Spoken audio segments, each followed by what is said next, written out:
just kind of just ignore these guys. You know, they're just here for looks. What prompted this was, as you remember or may recall, Augsburg established these 4 pillars within the college, and one of them was after Martin Sabo, and then they asked Mom if they could attach Mom and Dad's name to the Center for Meaningful Work.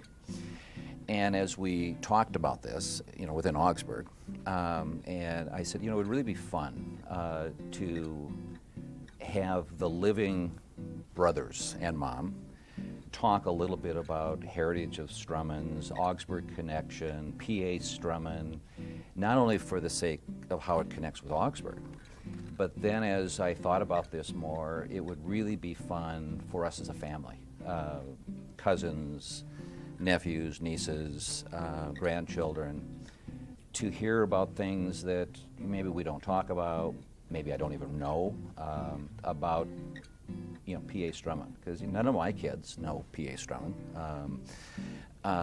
They've been to the Strommen farm in Norway, but they start asking questions about, okay, when did Strommens come to Minnesota? How do they connect with Augsburg? What's this big deal?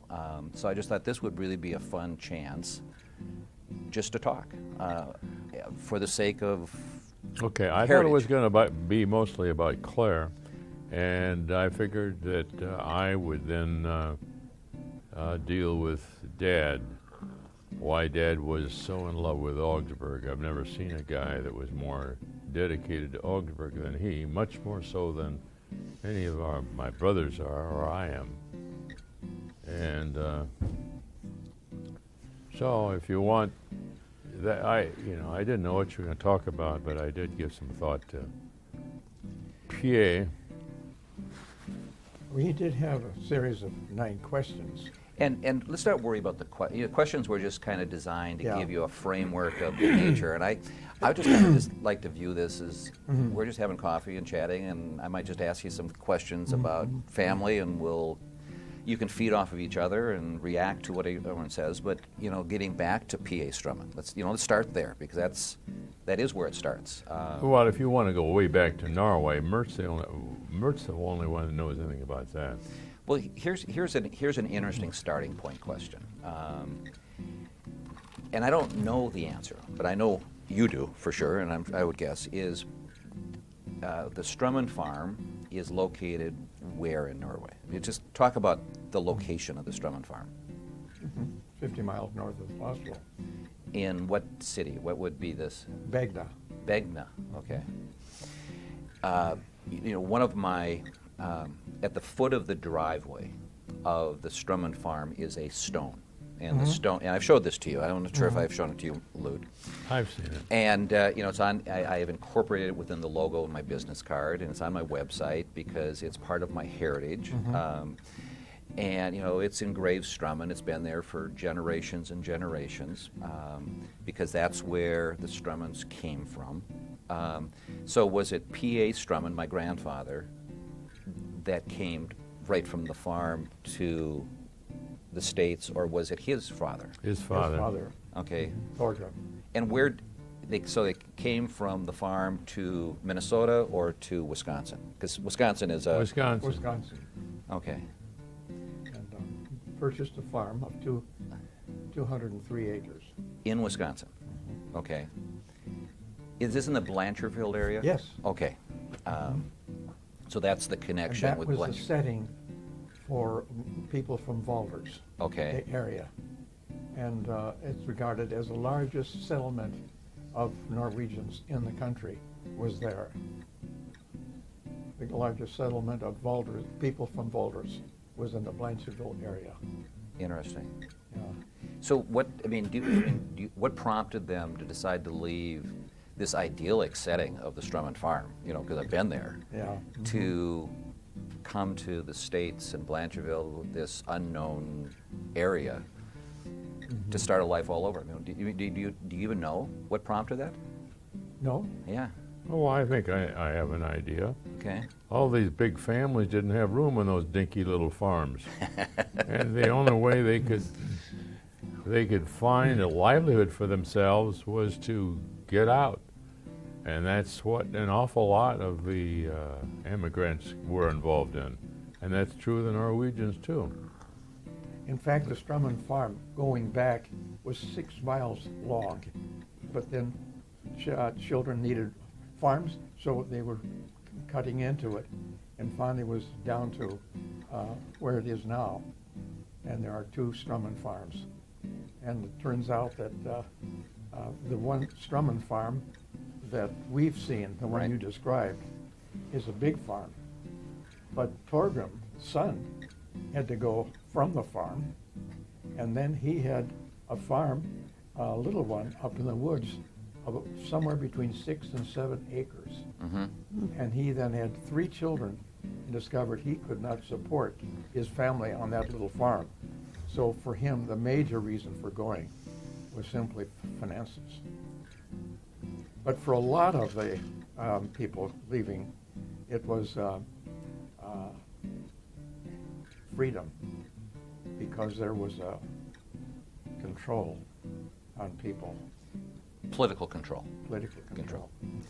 So was my grandfather, P.A., was he a child or was he born here? He was born in Wisconsin. He was born in Blanchardville.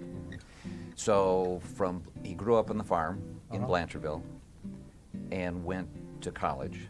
Did he end up, talk then a little bit about the evolvement of P.A. Strommen as a child and up to the point where he developed this passion for Augsburg.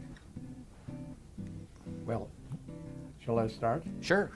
But it turns out that my dad was in a family of 9 kids, 5 women and 4 men.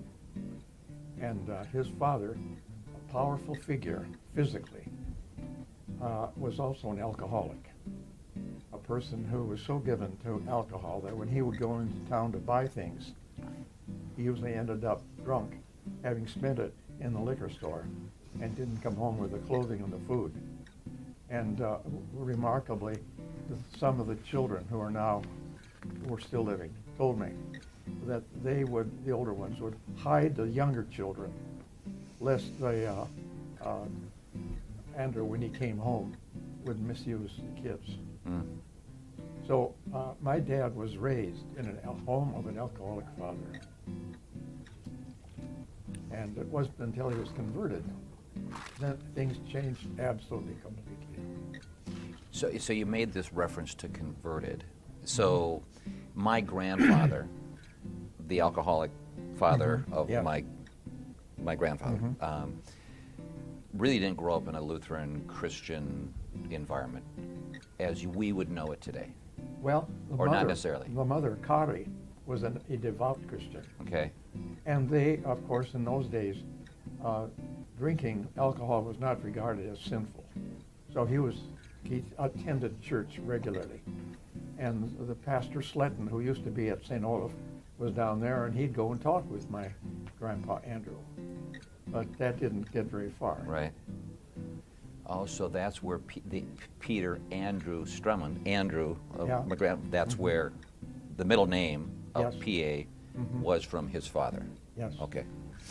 So he grew up in this environment on the farm, not your typical life because of an alcoholic father, and became a little more devoted to the Christian faith, and Not then a little bit. Okay. It was an about face that was so complete. Okay. Well, there's an interesting story there. After this one incident, and incidentally, is a parenthesis, I'm reluctant to say he was alcoholic. He was a hard-drinking Norwegian farmer who, when he went into town, really liked to arm wrestle and monkeyed around. But there's a distinction between, there's a lot of drunkards who aren't alcoholics. Right. And, but at any rate, his change came about after an incident that happened on Christmas Eve. And his brother, who was a Christian up north, heard about it, came down to visit him. I don't know how he got down, probably. Railroad. Was it a railroad Yep. that went through there? Took the train. Well, I hadn't realized it was a railroad that went through Blanchardville. At any rate, there was this brother that came down, and there was this uncle of mine who listened to the conversation. And my grandpa was very upset, to think anybody was going to turn him around. And at any rate, the voices were raised, but then things settled down. My uncle went to bed, woke up in the morning, came down, and there sits Andrew with his Bible open, saying that from now on, life is going to be different. And it was different. And when you talk about Andrew, you're talking about my great-grandfather. Yeah, I'm talking about your great-grandfather. Okay, okay. So, this is a very interesting thing. And they went to church at Adams, which is really part of the Argyle parish.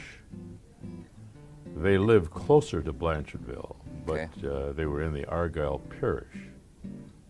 And there was a revival that went on there. My mother had 3 brothers that went in the ministry. Framstead boys, Clarence, Albert, Selmer. And then my dad had gone to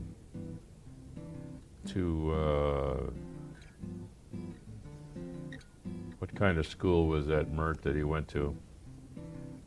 And then apparently something happened in his life, and he decided to go to Augsburg. Well, let me be more specific. Something happened.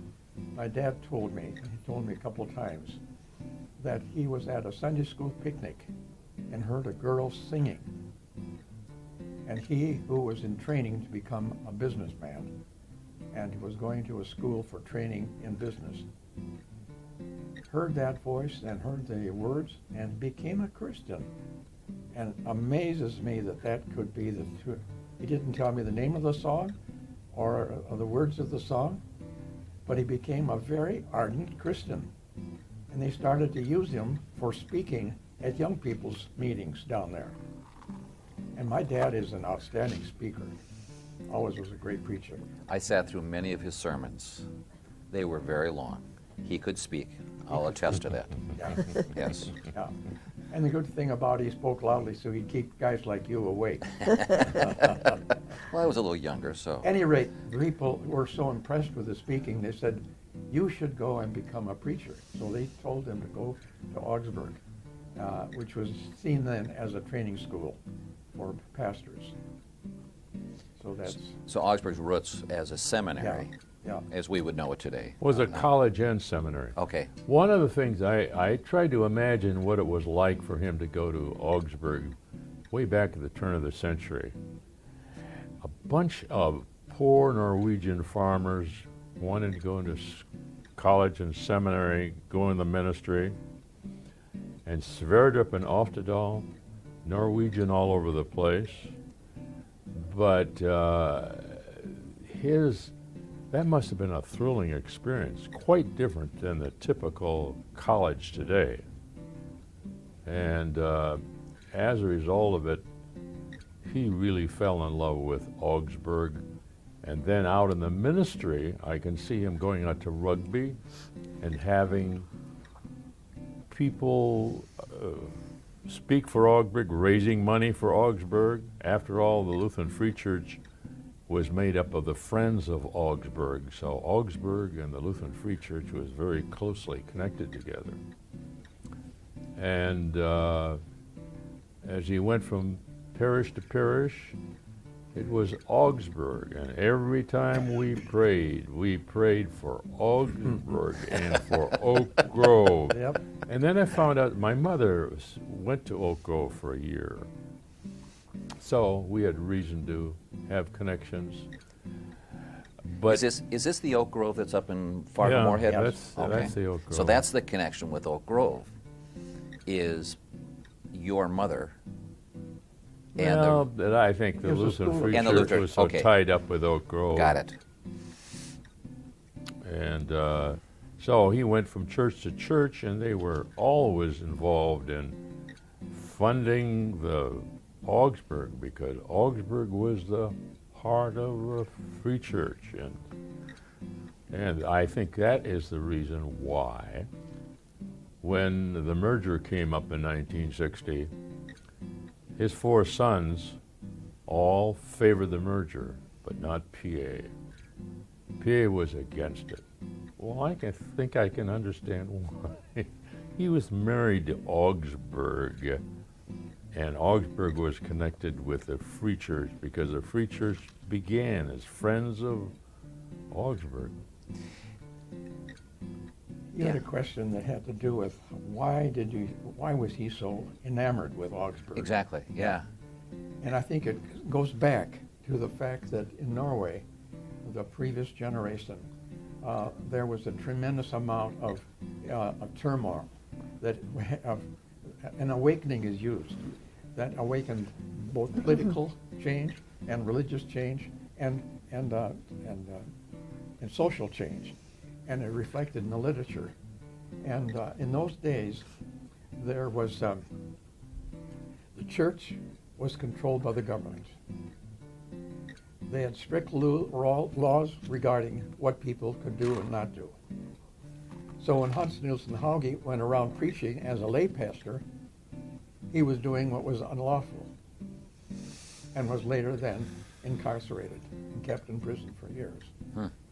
But his preaching started an awakening in Norway. Then there was also another theologian, Gisli Johnson, and he too pressed for personal relationships with Jesus Christ. And at that time, the focus had been most of the people in Norway were peasants and uneducated. And those that were educated were clergy and government officials. And they were the upper class, and they had the privileges. And they were given special opportunities, which ground people, the ordinary peasants. They didn't like it. Right. And it also was the time where there's a lot of rationalism, and that was, you gotta just believe the right things, and that's it. And so along comes Hauge and comes this Johnson, and they promote a personal faith, and there was an amazing awakening took place in Norway, and it moved into America. Now those that came over from Norway to America, almost all were peasants. The privileged stayed in Norway. Right. And so with them came this kind of a resentment about those that were hierarchical control. And that's why when Sverdrup came, he was both a very devout Christian and a brain, and came from a very prestigious family. And he then, his theme was free congregations in a free church. Right. And so that became kind of a banner, almost a rebellion. And so people like my dad and these others really got caught very much in this idea of freedom and not being determined by the hierarchy, church hierarchy being one of them. And it always impressed me. I never could quite understand why Augsburg was so important to my dad. And like Luke mentioned, every night in prayers, we prayed for Augsburg, we prayed for Oak Grove. And when I heard that Dad had given his life savings in Seattle to help keep the door of the church open, I now understand why. This was terribly important. So that folklore story that I made reference to about Augsburg or the church needing money to keep their doors open and Grandpa cash in his life savings is not just a folklore, it's what he did. Well, we don't know exactly. The truth of the matter is that Depression also hit Seattle.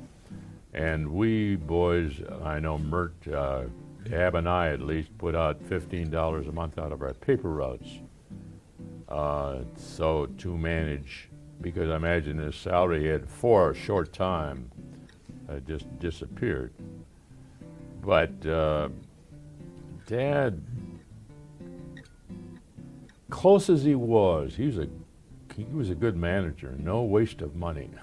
Tight. Tight. But when it came to Augsburg, that was part of his religion.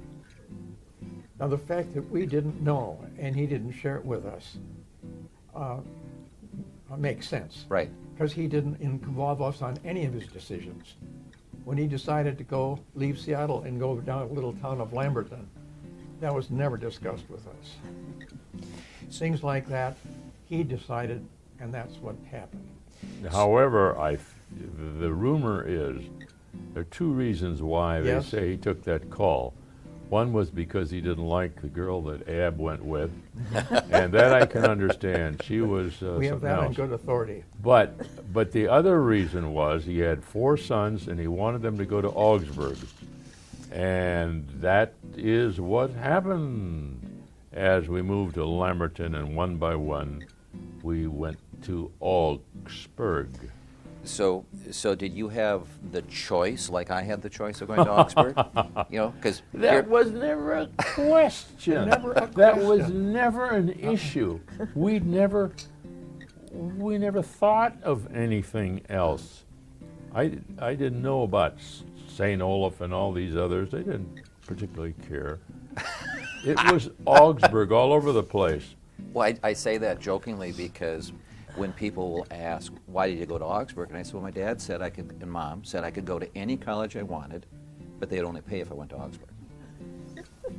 Well, Not really, but it that's was not completely true, but my dad didn't have to pay out anything for us to go to school. We earned our way. But those were the days when the tuition was it $40 a semester or something like that, and then you worked for your board and room, and then you had other jobs, so you could get by. College education didn't cost then what it does now. so let's wind the tape back just a touch before we go forward. Your mother, Nellie, who I never knew because she passed away before either before I was born. Oh yeah, it was Before we were married. before you were married. So talk briefly about Nellie. This lady I don't know, but your mother, maternal mother. My mother came from a Norwegian family in Hadeland, which is about 35 miles north of Oslo. Okay. And she came from a family that had migrated into into America. And Nellie was in a home of 9, or was it 10? 10 children. And the father died early. Came home drunk, fell off his wagon, and they dragged him into the house, but next morning found him dead. I mean, unfortunate. Right. So she was raised by a very strong woman. And at that time, there was an awakening that went through much of America, out of which came a lot of these Bible schools, one of which is the one that's retained its continuity in Fargo. And there were 2 women, and all the rest were men. So she knew what it was like to clean the floors and get the meals ready and so on. And during this revival that hit, and one of the preachers that was there was a father of the seminary prof at Luther Sem, whose name will come to me later. And her 3 brothers were converted. They went on to seminary, and she then went up to Fargo. And I wrote and asked for all the things that were in her personnel files. In those days, very little came back. Right. But she had been very interested in painting. And so we have one of her paintings on my wall in my apartment there. So she was skilled there. I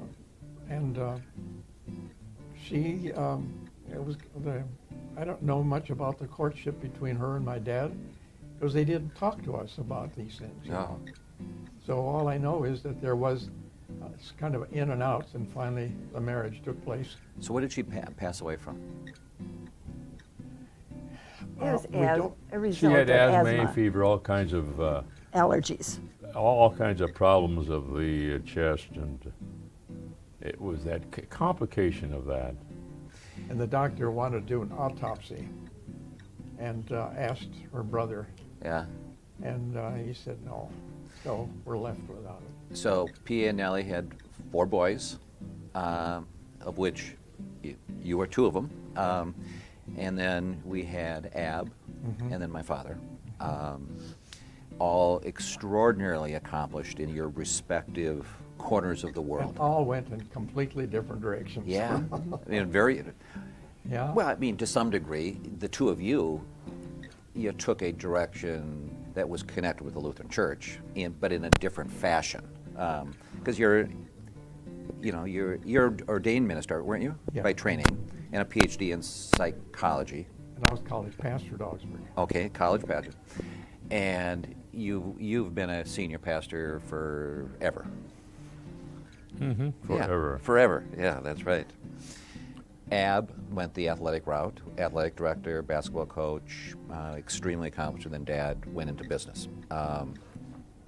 So you said you didn't really have a choice. You knew it was destiny that you were going to go to Augsburg, not. But I didn't feel forced. I didn't know of any that. I looked forward to Augsburg. Yeah. Augsburg was a great, and I will never forget that first day in the chapel when I saw those words in the front on a simple plaque. The truth will make you free, and I was just absolutely. But I have to not forget, if you want to see what my mother looked like, you want to see my double first cousin, Elaine Auney. Sure. Oh, yes. She looks like my mother. And acts like my mother. And was Augsburg Old Main? I mean, was that Augsburg? I mean, was there anything more to Augsburg when you came here? When I came here, there's a wooden structure that we lived in for 2 years that was torn down then, and this other building was built in its place. It was terrible. It was really kind of, the whole thing was kind of ridiculous, but I did not know better, and I accepted it and was very happy with it. Yeah, it's so different today. My son John Right. has gone with his son to at least 8 universities to check out their music and so on. Right. So he gets in the best one, and he has about 2 more to go. And of course, that would have blown my dad out of the, Yeah. the idea. And now I had an interest in music. I was directing a choir, church choir and a male chorus at age 15. So I had a lot of interest. And the natural thing would have been to go to different colleges to see where would be a place to develop choral music. But that never occurred to any of us. I naturally came to Augsburg, and I heard the Augsburg Choir over the radio, WCCO, and the Uppy was the one musician here on the faculty. It never occurred to me that there ought to be any more. So I was here for 2 years, and I had classes from people who were not trained in music, and then I decided to go over to the university and get my major there. But So are you telling me that all these years I thought you graduated from Augsburg and you were a... I did graduate from Augsburg. Oh, okay. I was Thank at you. U, and I had just about finished courses. And then I got this dramatic call into the ministry. Okay. And I entered the seminary with a couple of credits still hanging. And then when I got those at the end of a couple of the courses at the seminary, I took graduation. Okay, so let's talk briefly about Grandma V, which is the grandma that I knew. Who was my memories were, extremely proper woman. Never saw her anything other than with her pearls on in a dress. She would babysit my sister and I when my folks would take vacations, and we would always have a formal dining experience. We had a family tradition on Sunday nights to have popcorn and malts, just because my dad loved popcorn, and we'd watch Bonanza and, just have a leisurely Sunday. So when Grandma V would say, "What do you want to have for dinner on Sunday night?" I said, well, we're going to have popcorn and malts, Grandma. You know, I was just a little kid. And she said, okay. And so she calls my sister up and I up and says, it's time for dinner. And we thought we'd run up and grab her bowl and, spread it on the blanket downstairs. And there the dining room was set with china. And there was a big bowl of popcorn, malts in our glasses, a china bowl, spoons, forks, and we had popcorn and malts. That was Grandma V, okay? I mean, that's my memory of Grandma V. And my memory of PA, Grandpa, was sitting in his chair, watching the twins play baseball, lamenting about harmless Harmon, who would strike out. Oh, yeah. He couldn't understand this guy, but he watched baseball endlessly up to the time that he died. So that was my memories of Grandma V. Grandma. Now, just talk briefly. I was going to say, so when she asked if Dad could be buried here in Minneapolis with her, we say yes, not because we wanted that, but because we had such respect for her and the way she took care of my dad. But can you imagine? My mother had 4 sons, waited on her husband. Then he married this lovely woman who never had any children and had been waited on by her husband. What a deal. What an adjustment. She was a very intelligent woman. And she would disagree with certain ways that my dad was treating her because he was treating her like my mother was treated. And she would not take that at all. So she lectured to him. And she was good with words. And so there was a 101 training that took place for my dad on how you treat a wife. And it worked. He did. I came to Anawa, and I saw my dad in the kitchen wiping dishes. Oh, that was a revelation. I almost fainted. So what you're saying is Grandma V was a strong woman. Very strong. Yes, yes. And my grandfather learned the phrase, yes, dear. I guess so. Now, it should be mentioned about her that she had, as a nurse, lived up in Alaska and had really become a friend of the native Alaskan, the Eskimos there. And she then tried to get them to observe some of the things that are a part of hygiene and health. One of them was not to eat raw blubber. And so I've always believed that. She had a great big bowl on the boat that was boiling water, and they were to cook their meat there. So they all respected her. They picked up the piece of raw meat, dipped it in quickly, put it in their mouth.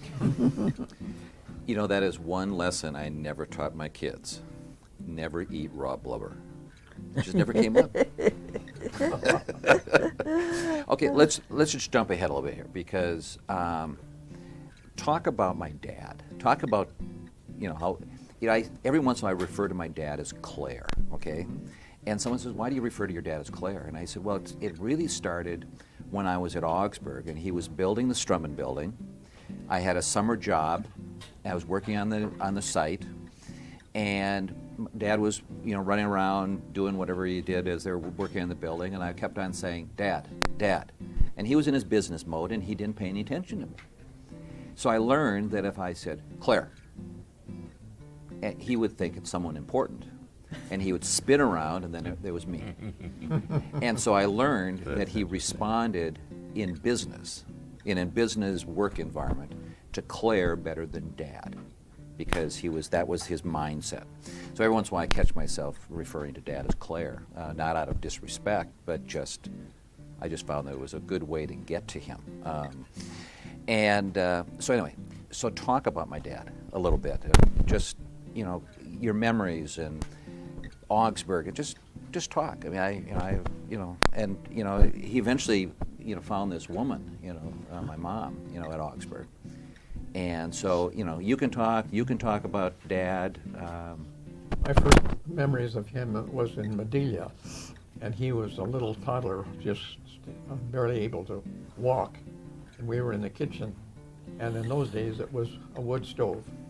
And the stove had been going, and so it was hot. And not seeing it, he got over there and put his hand on the top of the stove and yelled, whatever. And the result was that his hand has been sort of pulled together here. And he has said to me, he thinks that some of his ability to get so much on the ball when he pitched was because the skin was somehow deformed here, and he's able to get a spin on it that would be unusual. And of course, I remember when I was at Lamberton, I'd play catch for him, and after a bit, I said, I can't catch for you anymore. He was in junior high. I said, you're throwing it too fast, and I can't respond to it quick enough. And then I remember at Augsburg, we were together, and we formed a quartet, he and I, and the two Bredheims, two brothers, two sets of brothers. And it was fabulous tone because of the blending that took place. And Claire had a nice, deep second bass voice. And at college, he was not given to being terribly interested in the academic side. So sometimes he'd say to my wife, Irene, I've got a paper here, and could I see what you would do with that paper? So he was along that line.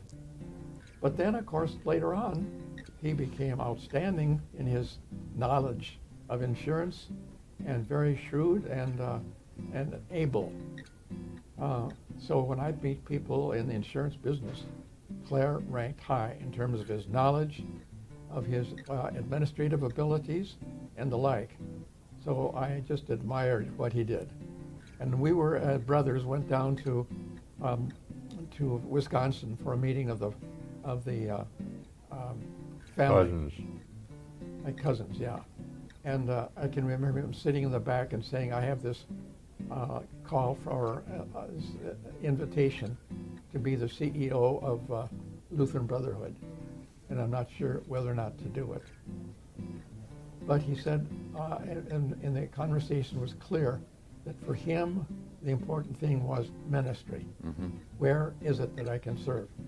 And I realized that this was important to him because at one time he'd considered going into the ministry. Now, before I come to you, Mom, this gets to a statement that ties in with the Strommen Center for Meaningful Work. Is what I heard you say is Dad was committed in his life to make sure that what he did in life had meaning. Oh yeah, had meaning. Okay, and so from each of your perspective, define, not necessarily from my dad's perspective, just in the general perspective of how would you define meaningful work? Just the phrase. You know, if you were to tell your kids, or if your grandchildren or kids came to you and says, Dad, I want to do something that's meaningful in my life and have meaningful work, how would you respond to that? Very quickly, it has a positive impact on people in terms of helping them. Okay. Regardless of the discipline. And regardless of the remuneration. Right, okay. Would you agree with that? I think there's some disciplines that lend themselves more obviously to helping people, but all disciplines can be turned there depending on your attitude. You know, whether you're a doctor, they have a marvelous, but a doctor can turn it in that direction. Whether you're a teacher, whether you're in business. Incidentally, I have to tell you something about Claire that I'll never forget about him. He was with my dad on a trip to Iowa, and he stopped and bought a Coke for 5 cents with the idea of returning the bottle. Okay. Because it was a 5-cent deposit. On the way, he realized he hadn't paid the deposit and hadn't left the bottle. So he wrote them a letter with 5 cents. That got back to the newspaper in Lamberton. And in a way, that described Claire whether it was on the baseball diamond or wherever it was, he was a very, very honest person. Very concerned about doing the right thing. And I certainly, that stands out and certainly has a lot to do with whatever phase of work you choose to do. Being honest and being concerned about people. Let me please. piggyback on that. I think this was evidenced in his time of leadership at Lutheran Brotherhood. One thing that impressed me is that over time, he had a dinner on the top floor in the beautiful dining room for all the employees. And each group that was there, he would tell them what was happening. Then he thanked them for all they were doing to make the Lutheran Brotherhood move ahead. Then he gave everyone a memento, and I forget, sometimes it was a pen, sometimes something else. Yeah. And what he did in that was he just simply changed the culture, the atmosphere. And to me, that represents very meaningful work that he was involved in.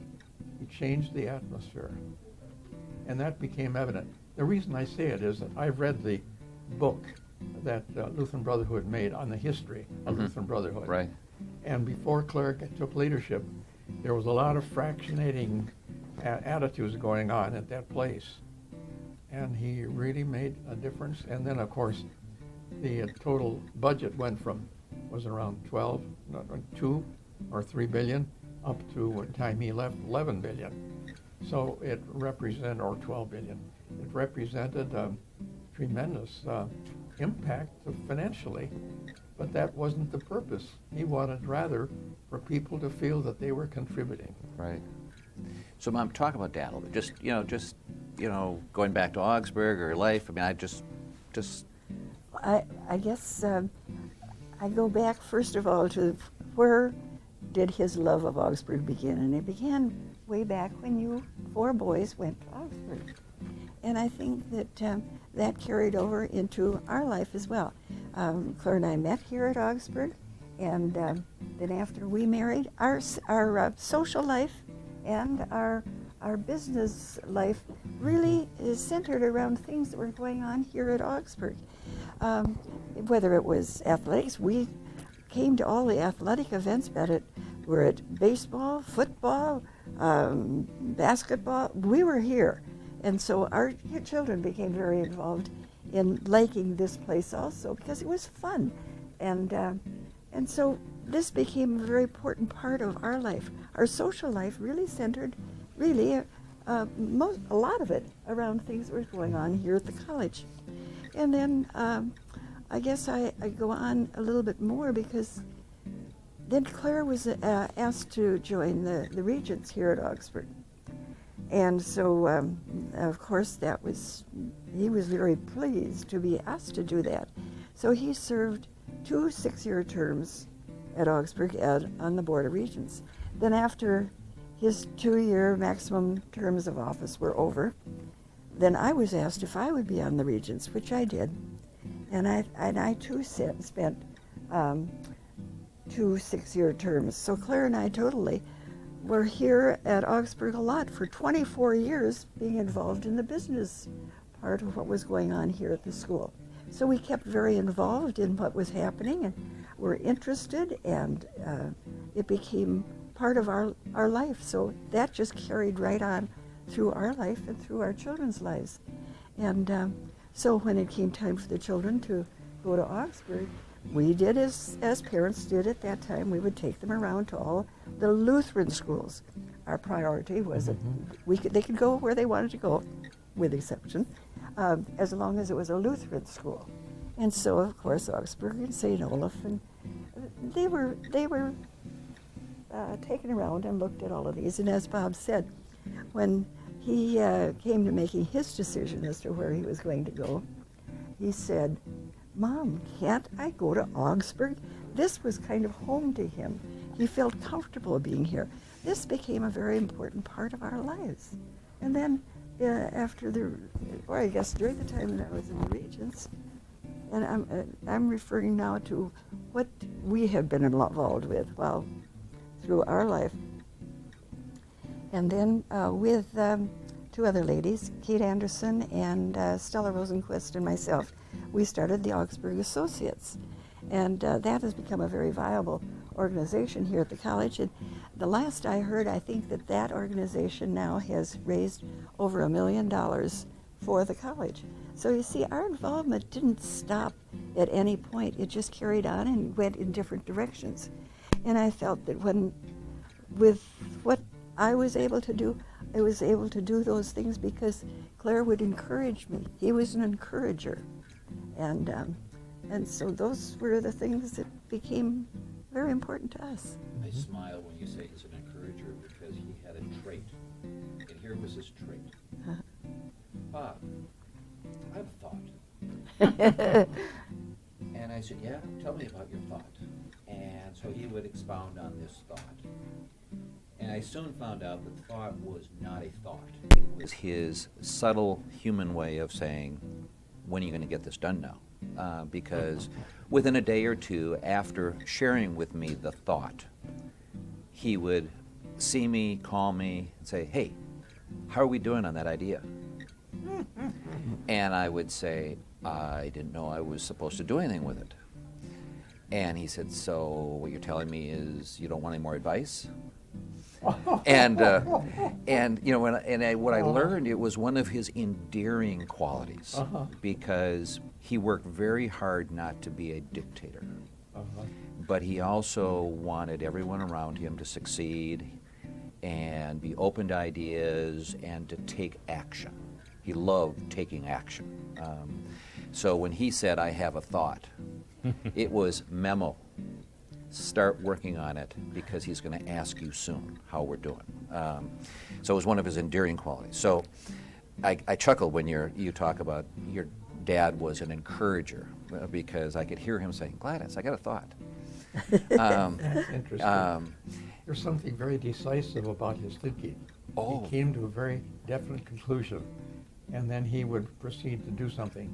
I was directing the Augsburg Centennial Singers. Yeah. We're traveling in Norway. And Claire would come to me, and he was telling me things that should be done. I said, Claire, you run the insurance company. I'll run the choir. Yeah. That was true of him when Claire, for a short period of time, worked here at the college. And he was he had, so many jobs, but one of them was manager of the choir. And he had to plan all of the trips and so forth. And I remember one of the first trips they took, he was a good friend with Lee Saturn. They became very, very good friends. Well, anyway, they got to this first concert, setting up for the first concert, and Lee came in and started saying, put those risers over there.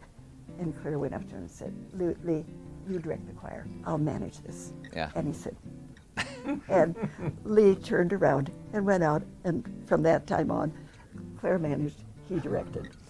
But he was an encourager, and he had integrity.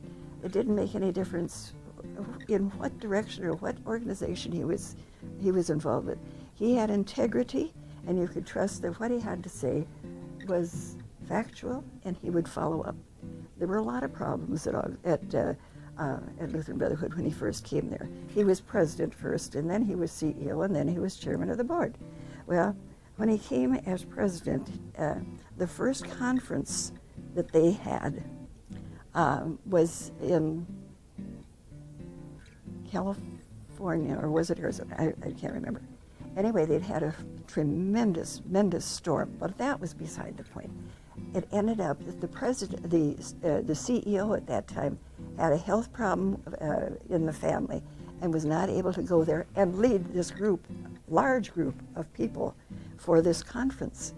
And so when Claire went to the first meeting, there was kind of an uprising, and Claire didn't know what it was all about. And so he was just standing in the back, just listening to what they had to say. And he finally, I guess they called on him and said, "Mr. Strommen, come over here." And so he went up there and he said, "You know, people, I don't know what you're talking about as far as all of these problems that you're discussing. Just give me a little bit of time and I will get back to you within," and he gave him a very specific time, "that I will get back to you Within 30 days. with a solution and with my thoughts," which he did. He followed up he did what he said he was going to do. And it was from that time on that things started to change, as you had talked about. And so he followed up with whatever he had to say. But he was a wonderful father. He was a marvelous husband. Yep. When Augsburg asked you if they could attach your name and Dad's name to the Center for Meaningful Work, why did you agree? I mean, why was that important to you? I thought it was a real tribute to Claire, Yeah. and I wanted to be a part of it. And so when they suggested it, I don't think it took me very long to say, "I think that would be wonderful. I would give you thanks for doing that." Okay, good. Well, you know, I counted back, and I might be a little off on this. I think there were 14, with my sister and I and my cousins, there's 14 of my generation. I think 10 of them came to Augsburg. Not all of them necessarily graduated. You know, so that next generation, we had, you know, a huge number of kids. 2 of my kids came to Augsburg. 1 or 2 of my sisters were here. Becky for sure. How did my cousins view Augsburg? Well, in our family, all 5 of our sons graduated from Augsburg. Right. Ab's 2 children both graduated from Augsburg. And Both of Mom and Dad's kids. Yeah, Claire, you Yeah. 2 both graduated from Augsburg. And you had several of your children here at Augsburg, didn't you? Was it 3? For times. Mary Ellen for sure. Paul. Mary Ellen, Christy, Paul. Yeah. Paul didn't graduate from Augsburg, but Yep. then But he attended. they wandered. Actually, I even had one that went to St. Olaf, but not on his own. All my kids went on their own. Well, one of the compliments I would like to pay to the memory of my brother Claire is his ability to say thanks. He was the greatest note writer. He dictated them. He had them out right away. My wife is like that. People are amazed, but she can't go to bed until she's written her thank you note. That's generally true. And she's great at it, and I admire it. And Claire was a great one to help. When I had a call to Sioux City, Iowa, I called him up, and he said, "Well, let's get together." So Gladys and he got in the car, and we met halfway between Columbus and here and had dinner together and talked about it. He was interested in you. And so when he was having trouble, I didn't hesitate about going to talk to him because I thought he was gold-bricking. You know, I thought because they'd said he was doing well. And I came down there and I found out my brother was in trouble. Mm-hmm. That was really sad. But I've had 3 great brothers, and sorry that he left so early. I've been blessed. I mean, I think all of the cousins, my generation, have been blessed to have either great parents or great uncles and aunts. And when I think about family gatherings, and I think of Lute and us playing euchre down in Florida, and you taught me this game, and you were convinced that you could beat me. And my memory is that you never did, but you might have a different memory, but that's beside the point. I doubt it. And Augsburg has been important in our lives, just because it gave us a foundation and a grounding for, education and various things that we did in the Lutheran Church. And if I reflect upon all of the brothers, and you talk about your wife being a good note taker, or a thank you. We had this family, gathering up at the cabin about a month ago. Within a week, I had a long, not just thanks, Bob, for the nice time at the cabin. I had an extensive thank you note from your wife sent to my house, thanking for the time. And it was a note filled with love, compassion, and appreciation. And it's a defining characteristic, I think, of the Strommen uncles, aunts, and cousins. And the tribute of that starts with you guys, my dad, Ab, and if I think about history, in my childhood and in being an encourager, and I think my sister would say the same, is here are some defining characteristics. Despite his success in business and demands, he did everything he could to be home for dinner as a family. Now, he may go back to the office or go downstairs to work afterwards, but he'd be home for dinner. He came to all of our extracurricular stuff. My sister's music, my athletic stuff, not just through high school, but throughout college, to the extent where they hardly missed a soccer game that I participated in or a basketball game. And you talk about encouraging. He tried to make me a baseball player. That wasn't in the cards. I played basketball. Seldom played in high school, but after every game, he would say, "You did a great job. Proud of you. Too bad you guys won. Lost. Too bad you good thing you won." Whatever the case may be, he never made me feel bad about being a support role player. And when you had successes, he would praise it. And he was at your soccer games? Well, He was at yes. the soccer games, and when I had failures, he supported it and just said, hang in there, keep sticking true to your vision, work hard. All you can do is do your best and be proud of that. And he had this uncanny ability to support, but he also had this uncanny ability for forgiveness, grace, compassion, drive, success, action. And I remember, and he and I became very close when I went into the business. And since his passed away, my mom and I have become exceedingly close. And he would talk about things that other people did that drove him crazy or were really dumb mistakes or just whatever, whether it was ethical decisions or dumb business decisions. He found a way at some point to say, I forgive you. I understand why you did what you did. We're good friends. Let's get on now. Let's stop dwelling on the past. Let's focus on the future. We're all entitled to making mistakes. So this ability to forgive and grace was just an unbelievable trait of his that allowed people the freedom to make mistakes because they knew they weren't going to be crucified because of it. But you also knew, make sure that it was not because you didn't try hard, because he had no tolerance for lack of effort. And so I think today, if he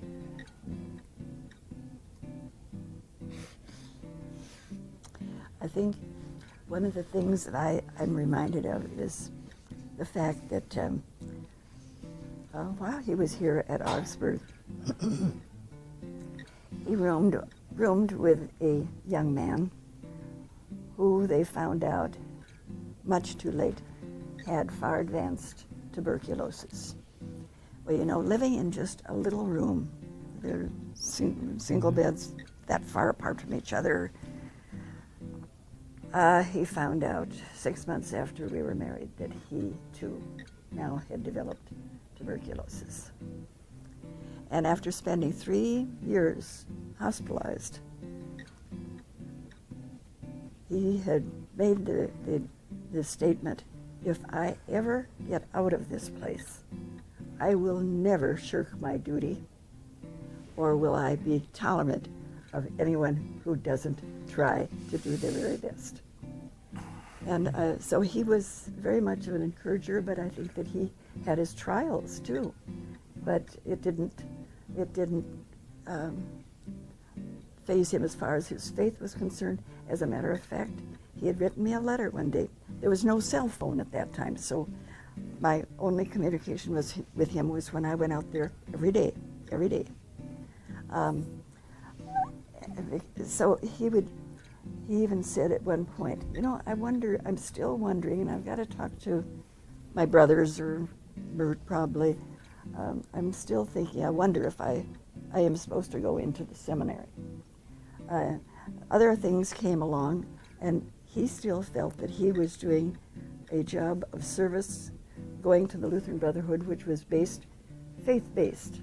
And so that was a direction that his life took.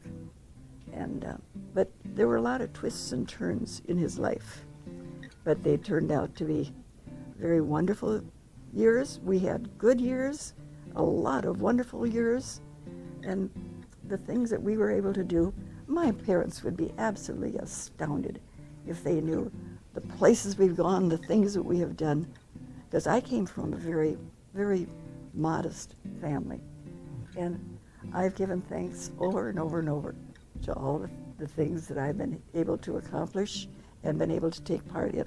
So that's some of my thoughts. And I go to Florida a lot because I made a commitment to Dad. When he was, in his bed, he said, "Take good care of Mom." Okay, I've got to make a comment. Just wait. Let me finish.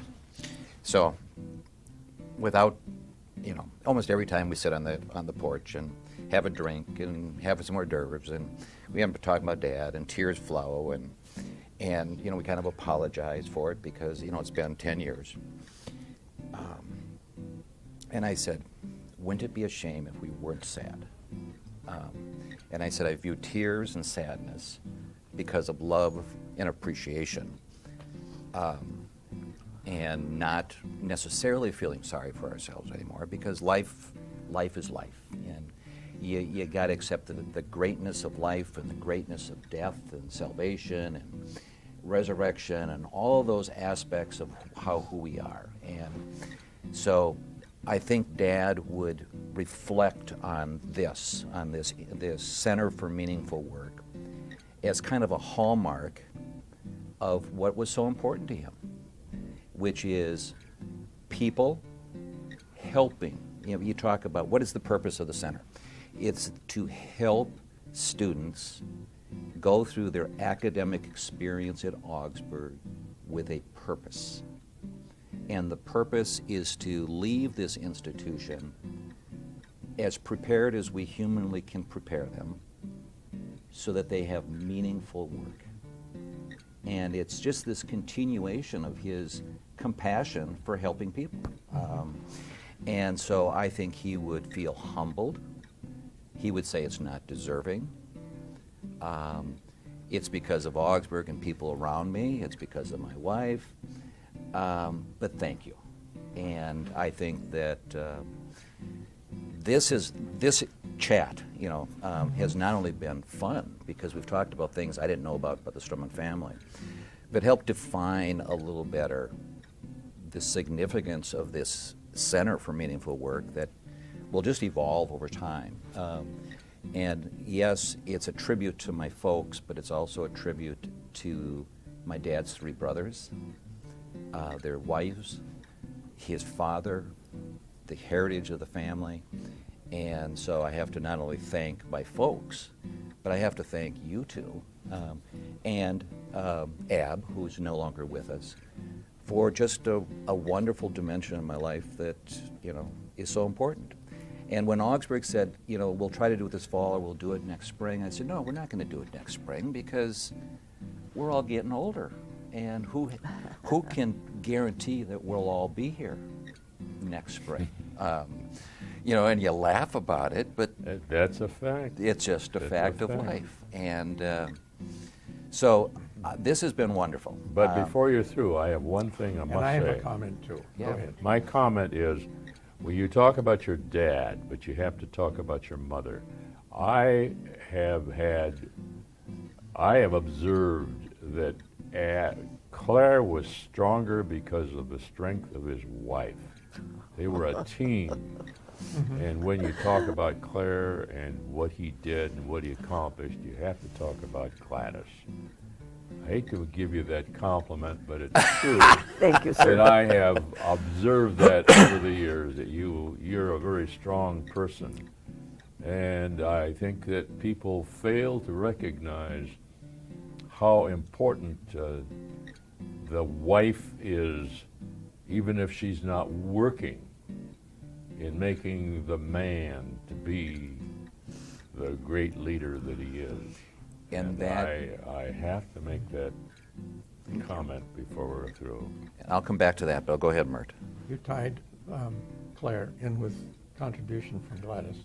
I'd like to tie the contribution of my dad to Claire.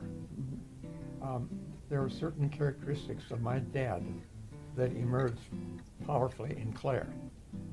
One of them is my dad, and I observed him, for instance, at Ladies' Aid meetings where you get a chance to see his interaction with people. My dad was a charmer. And when he was with these Ladies' Aid, he didn't address them as Mrs. Olson or Mrs. Peterson. He addressed them by their first name, which suggests a very great sensitivity to what it is that people appreciate. In addition to that, when my dad had many things that we would critique because of having been raised in an alcoholic home, he missed certain things. But he had an ardency about the faith that came through in his preaching and his life that all of us four brothers really have appreciated and admired. And Claire has picked up that same ardency. So I can remember some of the last things that he said before he died, and would be quoting the verse from Isaiah, promise, though you pass through the waters, I will be with you. And he clung to the promises of Scripture, which is the personal aspect of the faith that is so important to have found and maintained.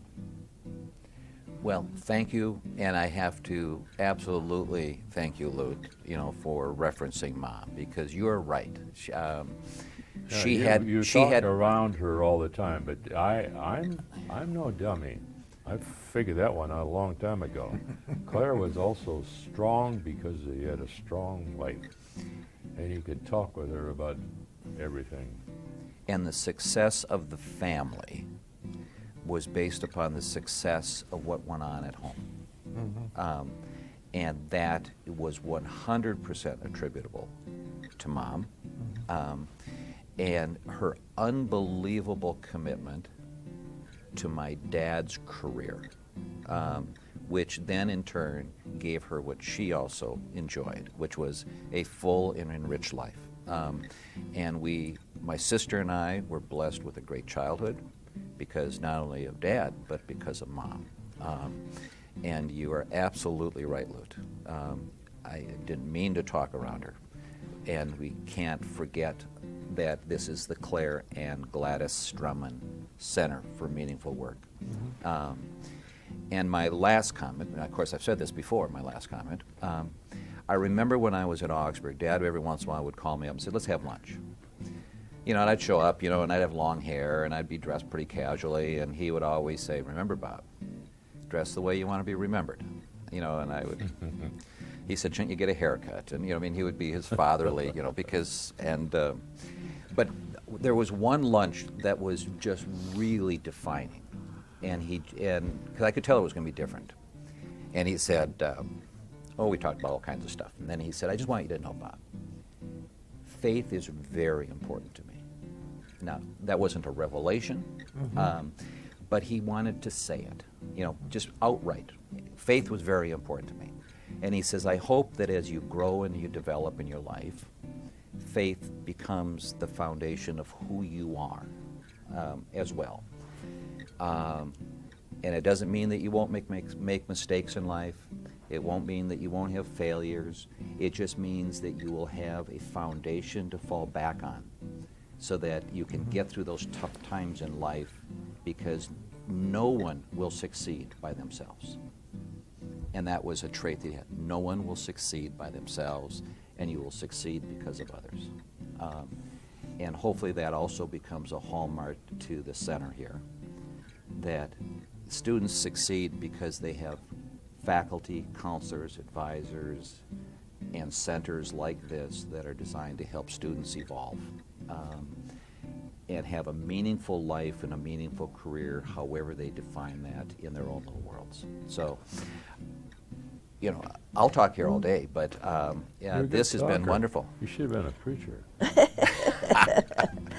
There was one thing that I was thinking about, the fact that when this first started to be discussed, a center for meaningful work, I don't know how many meetings we had before it kind of got to me where, what are they talking about?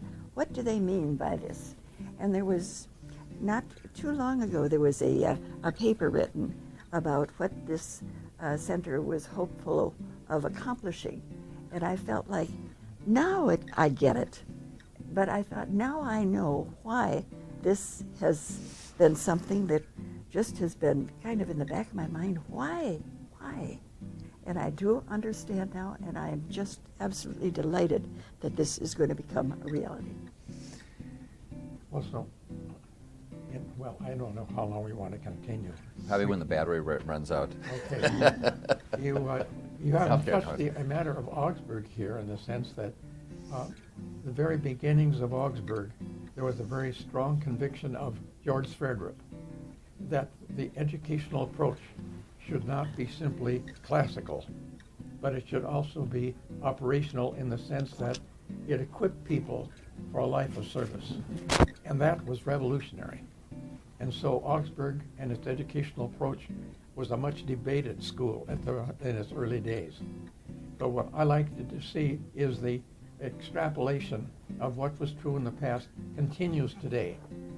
And one of them, of course, is academic prowess. The second one is the fact that faith is not in conflict, but actually supplements and enhances the academic. And President Frame established that well after his trip to Germany. And I see this as so significant because I've done studies, of our Lutheran colleges. One big study involved 18 of the LCA colleges. And at that time, even, that go back 20 years, there were those who said, I'll turn the college over to the secular and not any longer try to make it religious. And so they had a big study just to find out what are people's opinions and what are the faculty opinions. And in those days, we found that those who were non-Lutheran faculty wanted to get rid of the religious part and become like a secular institution.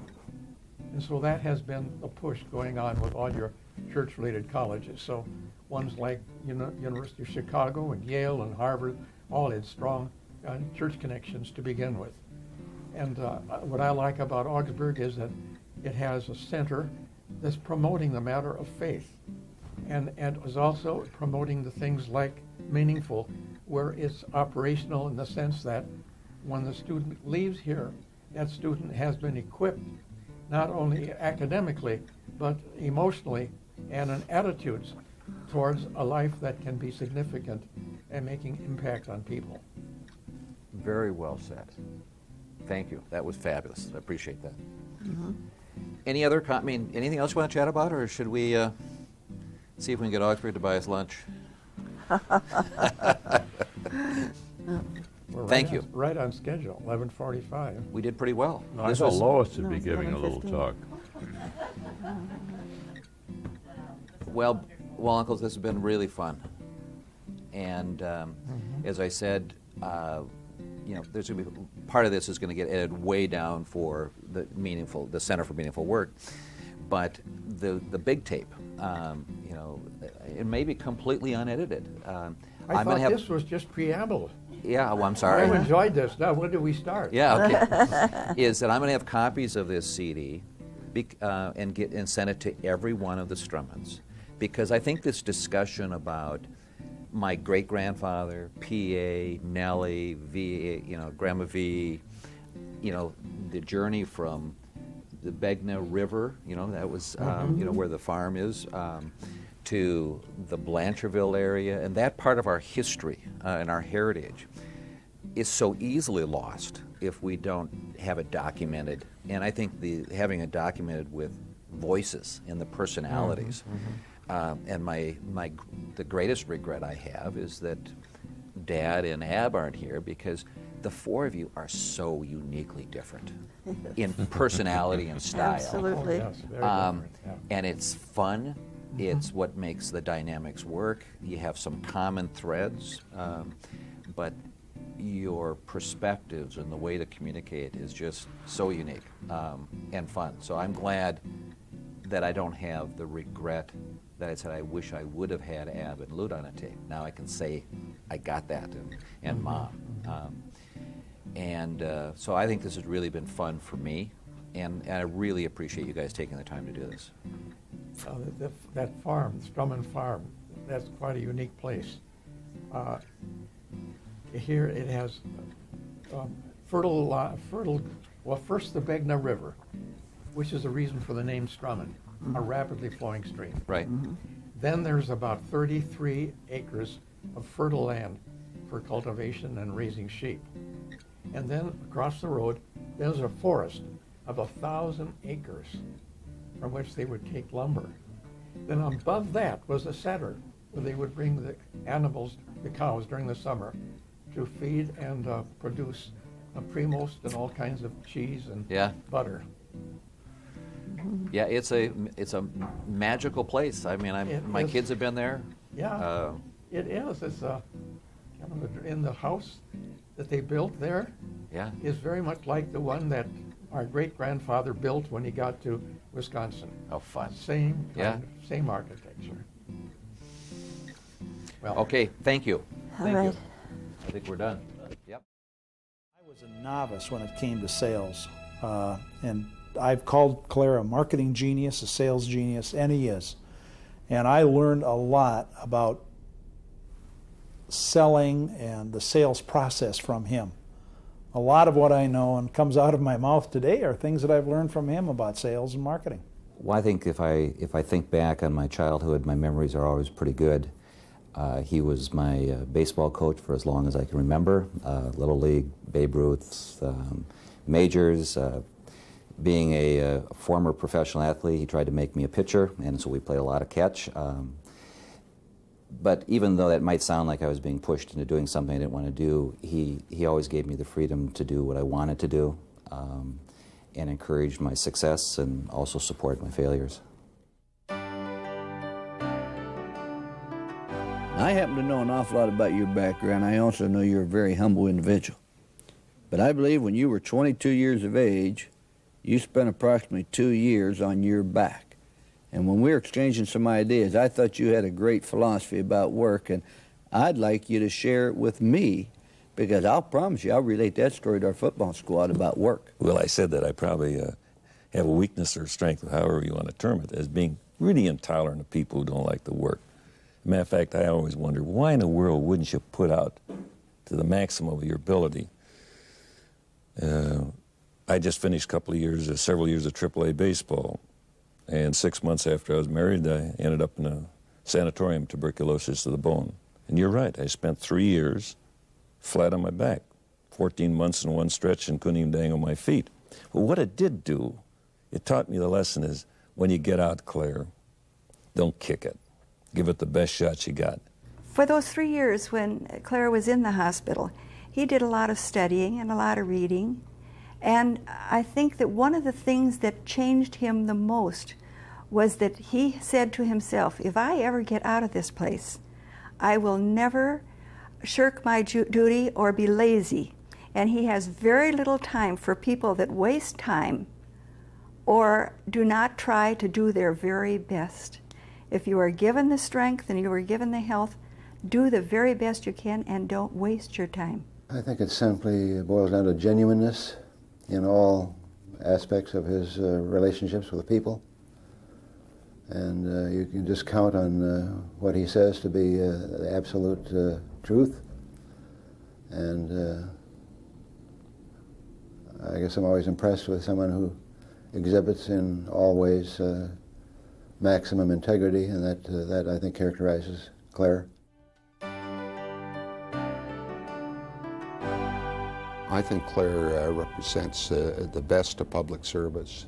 I think he represents the best of business leadership in our community. Claire really made a significant contribution to the growth and expansion of Lutheran Brotherhood.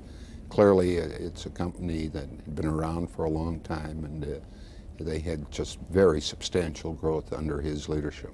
He's a real competitor. He likes to win. He does it fairly, and I'm sure that translates to whatever Claire does.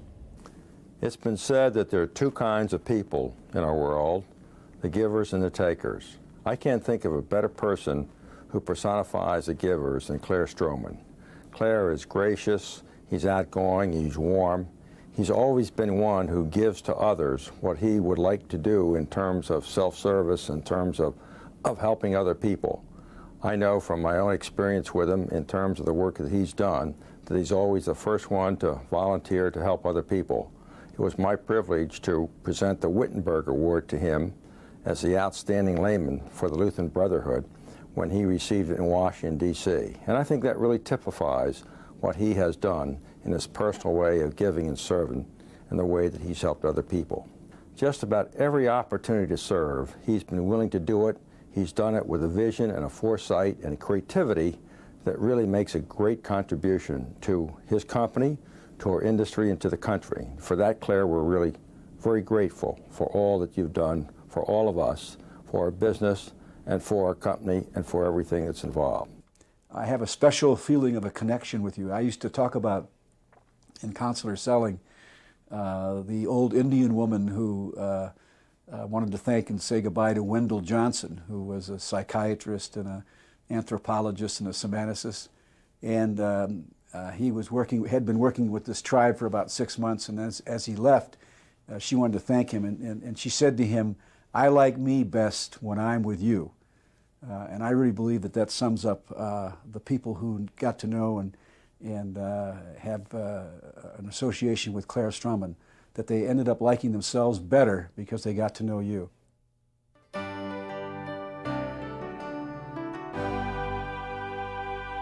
What probably means more to me than anything ever would is the fact that every single day he said thank you. When he'd leave the office, he'd say thank you. When he'd end his dictation, he always said thank you. And that means more to me than anything. I mean, I think that's really special.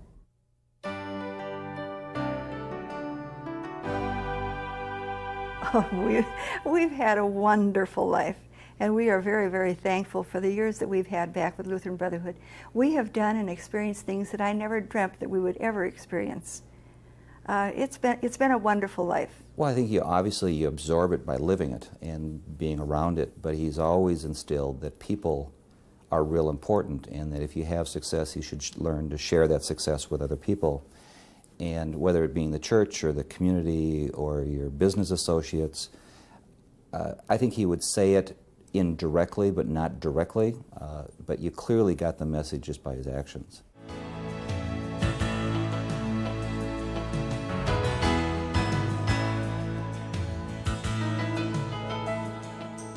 If you're committed to excellence, you're going to find change. It's just an exciting chapter in the book of life.